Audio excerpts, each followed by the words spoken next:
had a really funny experience in Auckland. Oh. Because I turned up there and I went to this bar and I was like, oh yeah, this is cool. There's a bit of a vibe. I think there's lots of goths here. People really like dressing up. And I was like, wow, this is quite a thing. Like loads of people are really dressed up as goths.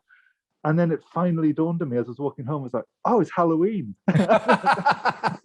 Yeah, that'll do it. Yeah.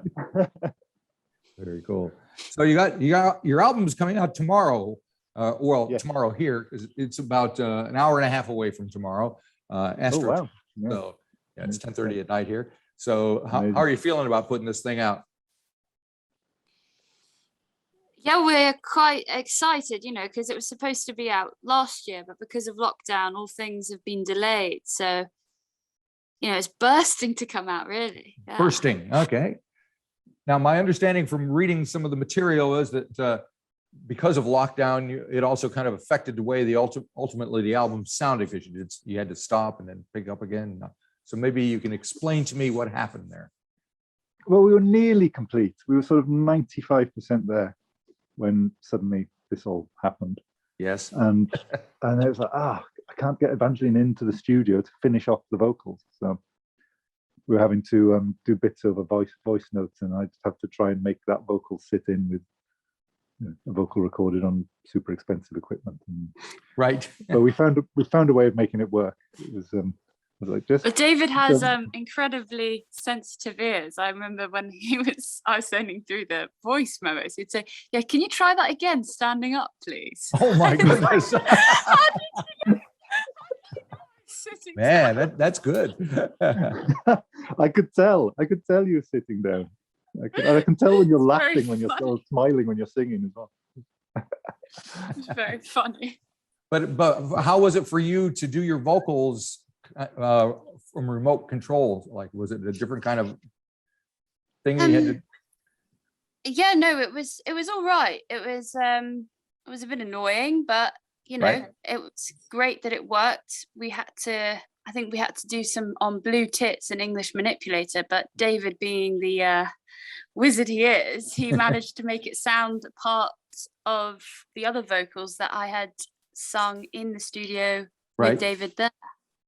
Mm-hmm. And yeah, I think there's a bit on La La La as well, but you can sometimes get away with it by you affect that line or make it obviously different. And then Right. Yeah. How did you develop your ear? I've just spent years working in studios and listening intently. Yeah. All right. And driving people mad with my requests. Very cool. So your previous album came out in, what was it, 2018, was it? Yeah. Now, in a minute. Yeah. And so my understanding is that there were some differences between that and how you made this record and how you approached to making it. So how can you sum that up for you? Well, I guess the first record was me and David kind of getting to know one another, because when we met, we began making music straight away as a thing that we did work for fun, really.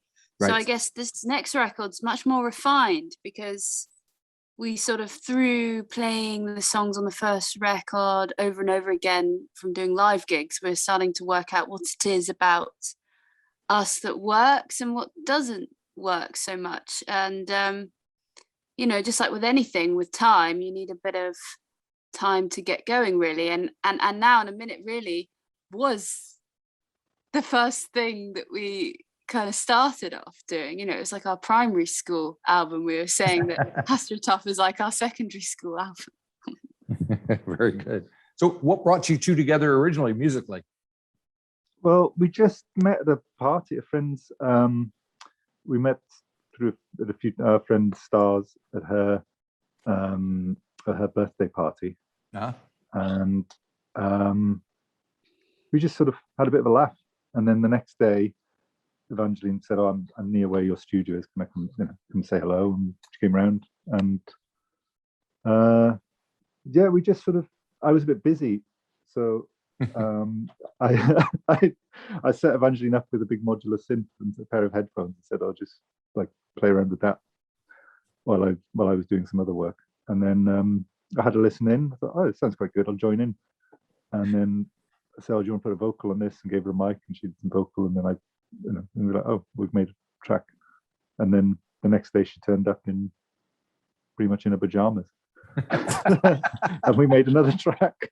And it was like, oh, okay, well, there still wasn't any intention of it really being a band at that point. I wasn't sure what it was. Oh, maybe, I don't know what this is. But then after a while, it's like, okay, well, we've got actually a body of work here. And I played it to Jeff at Heavenly Records. I told Jeff, I was like, hey, I think I've got this project that you might like.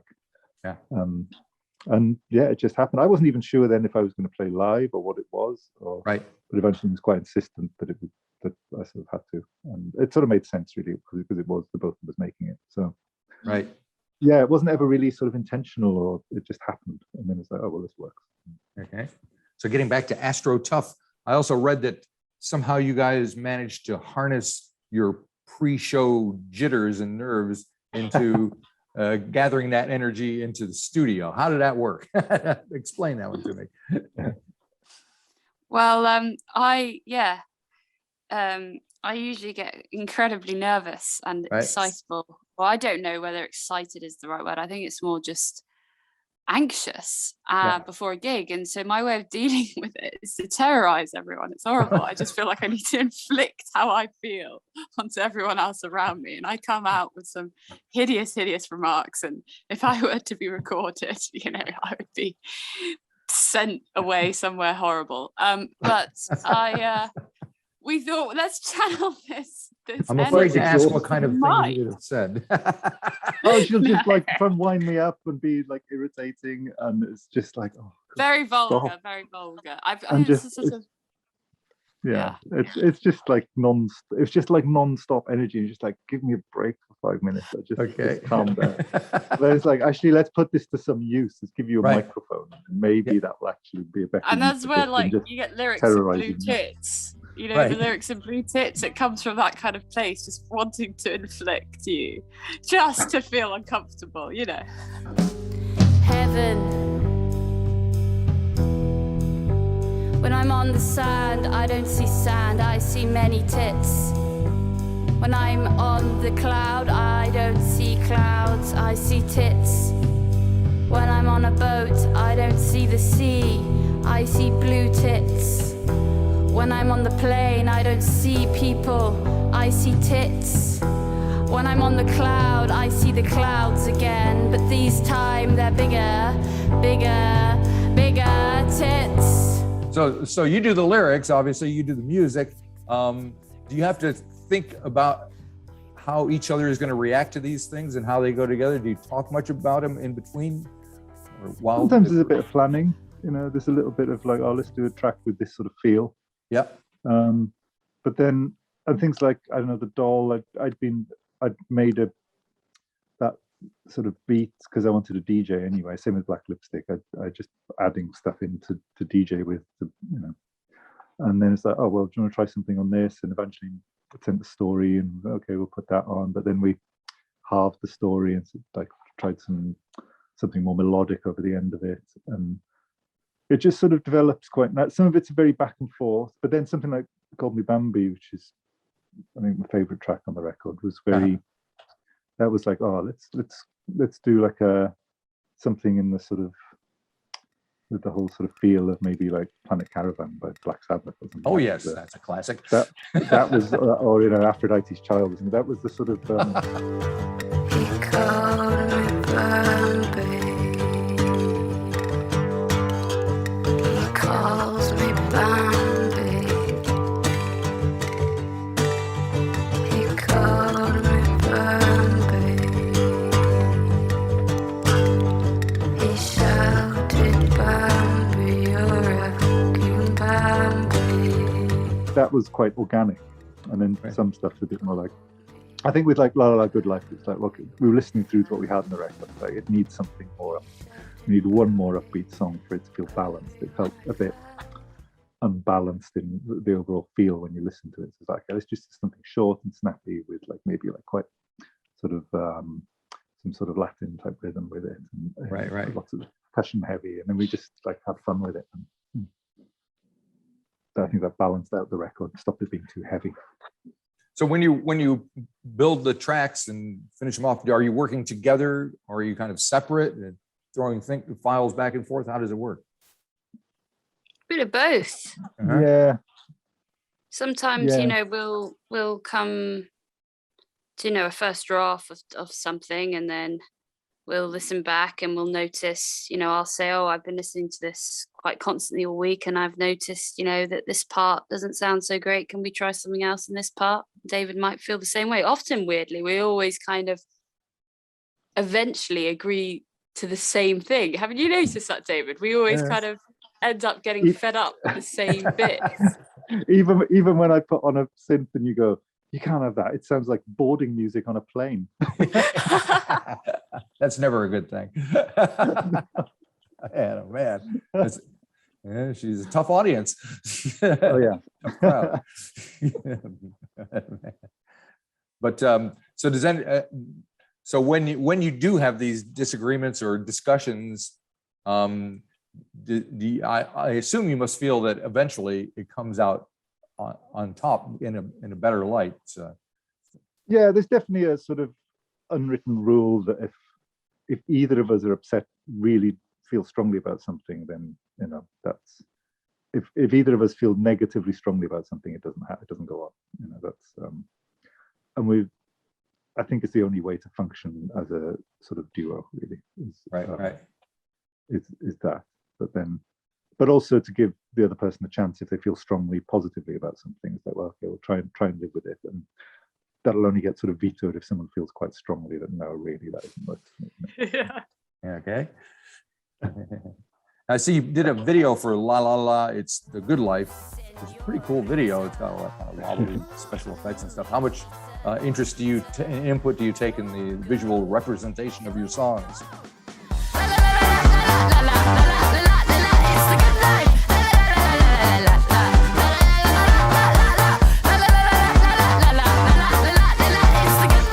Yeah, that was definitely like the video maker's interpretation on that one. I think the doll we took was a bit more us.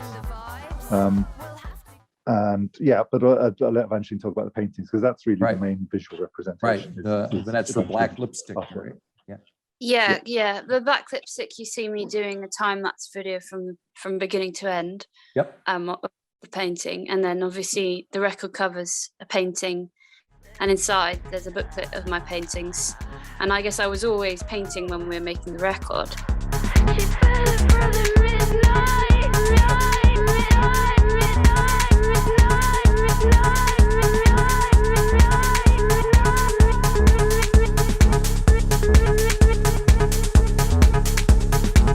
Not that I made the paintings about the songs, but once we'd actually finished the record, and once I'd, had a lot of work that I'd been doing, I could put together songs with paintings in this really lovely way.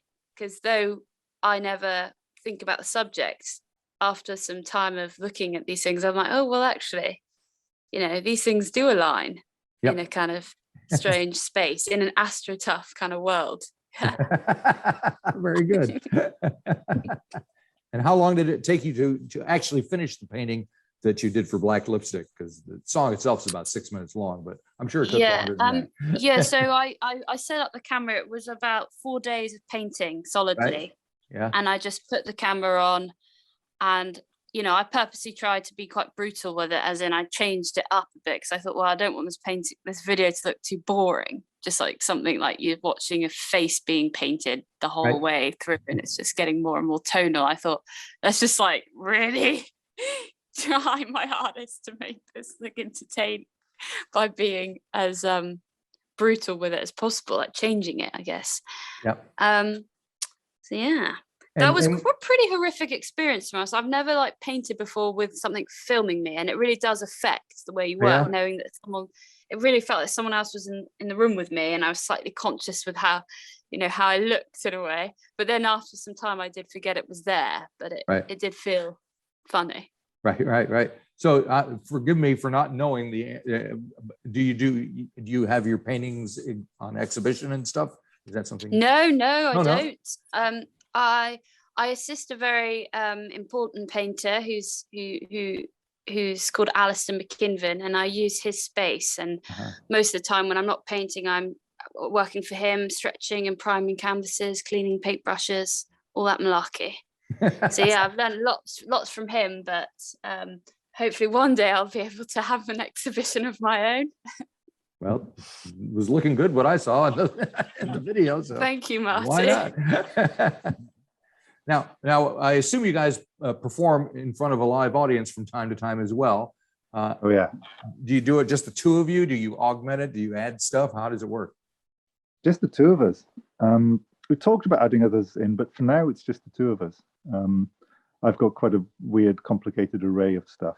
Is there, but it's quite fun. Vast pedals and knobs all over the place. Yeah, there's all these different pedals, but I've sort of sorted out this weird clocking system where everything's like clocking to each other and speaking to each other, and I can create loops on the go, but they all lock in, and it's right.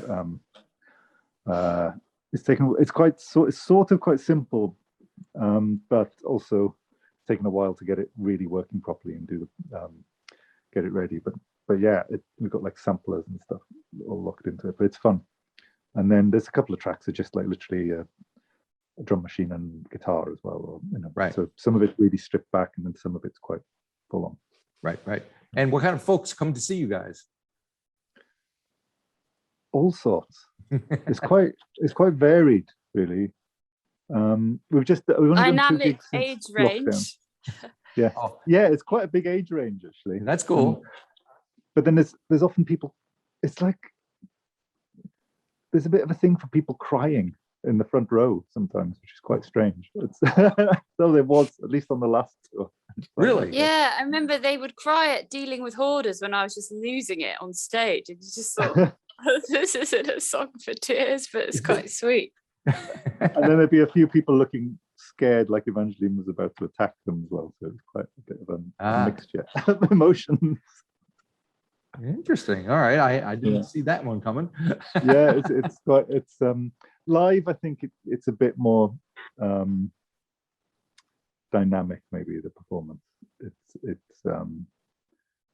can be quite energetic. Do people dance?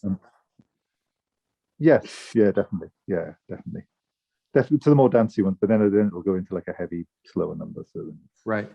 Yeah. I think that especially if we're. Especially as we're when we're a support act, we'd usually start with Blue Tits, which is quite a strange song anyway, and people would just be like, "What is this?" We know we'd have their attention, but it would also be just like, well, "What is this?" And we're like, "We're here." Yeah. We're here. Very good. I love it. It's cool. Like, okay, you've got to deal with this. We quite enjoy making it feel a bit uncomfortable at the start. Like, okay, what are you going to make of this? Right. Because then you can really take an audience somewhere once you've made them feel slightly uncomfortable. You can then it's a bit more, either like you play a bit of a banger and it's like a relief, or you go like really full on and it's like, whoa, what's happening here? So it can be quite an interesting way to start the performance. Right. And with all that gear, both in the studio and on stage, things must go wrong or things must go different than the way you plan it. So do you like that when do you manage to work with that? Yeah, that's sort of, I didn't want to have it set up in a way that it was going to be the same every night. Right. I like it. I know when I've seen, some of the favorite bands I've ever seen live, when you watch someone like The Fall, you never quite knew what was going to happen, and he would deliberately mess the gear up on stage. Yeah. And I mean, sometimes it would work, and it wouldn't always work. Sometimes it would be horrific, but when it did work, it was amazing and much better than if it had all been like very slick. Yeah. So I quite like.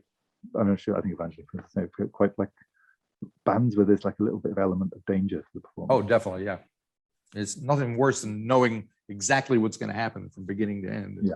Exactly. It's like going to see like Fleetwood Mac or the Eagles or something. You know what they're going to play, and you know what it's going to sound like.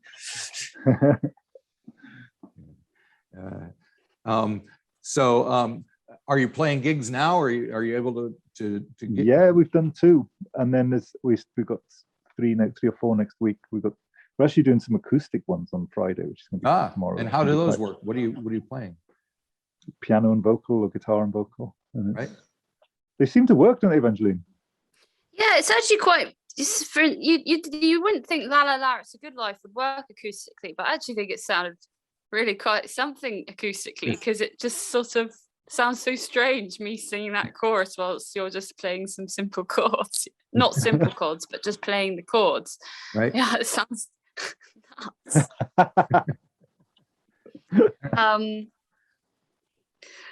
But yeah. And are you doing anything special when on the day the record comes out, which is tomorrow? Well, we're doing Well, we're two playing gigs. Yeah. Yeah, we've got 2 like in-store shows in record shops. Yeah. And then we're playing Rough Trade on the Wednesday, and I think Bristol on the Tuesday, I think. And then we've got some shows that we're going to announce soon as well. Cool. coming And up. are you thinking ahead to the next record already or not?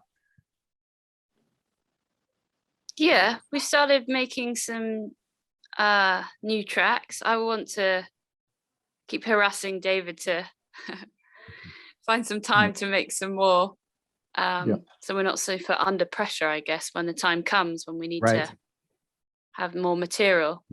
We just find that if we just keep going little bit by bit, we can do it. And just learning from this record, there's so much. There was less time making in the making process than Astro Tough. I'm sorry, Now in a Minute. And actually the time between songs where we weren't together, actually a lot was done because a lot of listening was happening. Right. And, the more you kind of absorb and go around, the more you kind of see what's wrong with the song to make it And I better. just finish off my days as well. I do my like production work or whatever, and then be like, okay, I've got half an hour now. I'm just going to like do a guitar overdub or add a synth to this. And they would just gradually, and I'd always send, at the end of the day, I'd always then send whatever I'd done to Evangeline.